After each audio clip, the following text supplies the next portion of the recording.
আমি সঙ্গে আছি কাজী সেলিম মাহবুব। দেখাচ্ছি পাংশা পৌরসভাধীন কালীবাড়ি মোরস্থ, এটা থানা রোড। ভ্যান এবং অটোর কারণে এখানে রাস্তার দুই পাশে সারিবদ্ধ অবস্থায় ভ্যান দাঁড়িয়ে থাকে, যার ফলে এখানে প্রতিনিয়তই যানজট বেঁধেই থাকে। যে দেখুন, এই যে এটি স্টেশন রোড,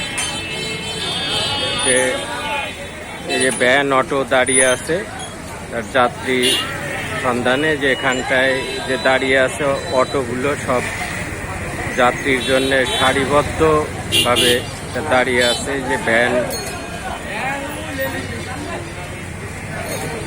এই যানজট দীর্ঘদিনের। সবাই ভালো থাকবেন।